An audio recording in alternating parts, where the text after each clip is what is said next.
Good morning. Welcome to Conversations from my patio. It is Monday and it is the first day of spring break, which is super awesome, but it has made me think about where we were a year ago because last year during this week, everything changed for us. Everything. So, let's talk about what we've learned or what I've learned in the past year. Well, first I want to talk about COVID and how all right, let's just talk about people. We're going to talk about people because what this past year has taught me is that there's a huge population of extremely selfish, narcissistic people out there that could really give an F about you or me. And it's sad. It's really sad because ultimately it really damages the whole. None of what they did over the past year helped anything. It didn't make businesses open up. It didn't keep people from dying. It didn't keep people from getting sick. It didn't do anything. It did absolutely nothing except teach us that we live in a world with extremely selfish people. And that's heartbreaking. It's extremely heartbreaking. And I mean, even now you're seeing it with the release of the vaccinations and how there's people that are so dead set against getting it or for reasons that are just out there. Which I'm sure that's not going to fly very well, but whatever. It's my opinion and this is my conversation. So, and it's super frustrating and it's really just, it's made me see the world in a way that I don't really wish to see it in. And it's sad because I'm raising a child in this world. And how do you teach a kid not to be selfish and to share and to be kind to one another when he sees people around him being blatantly selfish, not putting others before themselves? I mean, how do you teach that to your children? So it's really challenging and really hard. And it's really sad. It's really, really sad. Another thing I learned, I have a lot of ideas in my head. I have so many ideas in my head, and this past year of me not working has really made me kind of look into my brain and go, what can I do to be productive? And what can I do to try to build a new career for myself? Because my career before this was in events and catering, and obviously COVID destroyed that. Will it ever come back? Probably. But what I also learned during this past year is that the job that I was doing was very detrimental to my health. It is a very high stress job. It's a very demanding job. You work a lot of hours, and my illnesses and my body just are not, they're not made for it anymore. It's not, the job's not, it's not good for me. It's not good for me. So it's made me have to completely relook at my life and my career and what I want to do. And it's just opened up some amazing, amazing things and some amazing opportunities. I've really been able to spend the last year focusing on my health, and I've also been able to spend the last year focusing on becoming a patient advocate, which has just been amazing and has connected me to some incredible people, and I'm super, super excited to see where it's going to go. I also have gotten really creative with creating product and merchandise, which has been huge. So that's the good. That's the good of what happened this year. I've learned that as resilient as children are, they carry a load. They carry a lot on their little tiny shoulders that they shouldn't. And especially this past year, we have put so much on kids. We have put so much on them. I mean, they basically have had to become in control of their own education.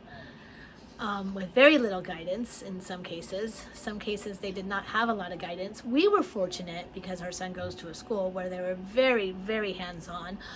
He always met with the teacher every day. And the teachers played a very big role in making sure that the kids were doing their work and what they knew they had to do. So we were fortunate in that sense, but a lot of kids weren't. And a lot of parents did not get the school support that we got, and we put a lot on them this year. I mean, you take away the whole virtual learning. I mean, they had to learn not to touch their friends. They had to learn to wear a mask pretty much every time they went outside. They had to learn to play in a mask. They had to learn that play may not always be safe. They've had to learn a lot this year, and it's heartbreaking because we put a lot on them. And the mental health has definitely been a huge issue for kids. And I think that as parents, we really need to remember how much as this past year has affected us and been so hard on us, we also have to remember that they're little and they're kids, even the teenagers. There's so much going on that we really have to take care of their mental health. We really have to make sure that we are providing them with the tools to succeed, and that we are also providing them with the mental health support that they're going to need, because this was a tough year for them. This was an extremely tough, heartbreaking year. I mean, I had times with my son where he would just cry and cry and cry because all he wanted to do was see his friends, and he didn't understand why he couldn't. So yeah, we have to. I think this year opened up mental health. It opened up the big focus on mental health and how important it is, because we all dealt with it this year. Like, I don't care how strong you are. You had a mental crisis day. I guarantee you had a mental crisis day where you needed a little bit more mental health than you did in the past. Because this is what this year did to us. I mean, it was a tough year. I mean, you take aside, you put aside COVID. I mean, the elections, the protests, the people of color getting murdered by cops. I mean, all of that stuff. Take all of that stuff into 2020, the fire, like all of it. It was a horrible year, and it affected all of us.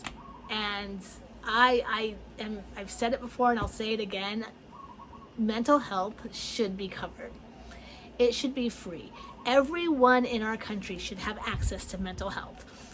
And it almost should be required that we all go see a therapist, because it could help. It could help a lot. You know, it's been a tough year. It was a tough year. It was a very, very tough year. But yes, I did. I learned so much. Am I a better person because of this year? In a way, I do think I'm a better person than I was a year ago. I also think that I let my anger, I mean, it was tough. It was tough because for the majority of the year, I was on high dose of prednisone. So I was like dealing with living in isolation while being on a pill that really messes with you. So I made a lot of mistakes. I did. I let my emotions get the best of me a lot of times, and unfortunately it trickles down and it affected my child. And I admit to that. And both me and my husband as parents, we didn't handle it the best we should have, but I don't think anybody did, because nobody's ever been through this. Like, our parents did not live through a pandemic. My mom kept saying, I don't even know what to tell you about raising a kid in this situation, because I've never had to raise a kid in this situation. So we were basically teaching ourselves how to deal and how to cope and how to process, and there wasn't a class for it, and there wasn't even a book on how to raise your kid during a pandemic. So I think as parents, we did the best we could. I think that we learned a lot. I think that we still have a lot to learn. As much as I hope it's coming to an end, I really hope it's coming to an end. I don't know. We'll have to wait and see. We'll have to just wait and see. But it was a tough year. Really tough year.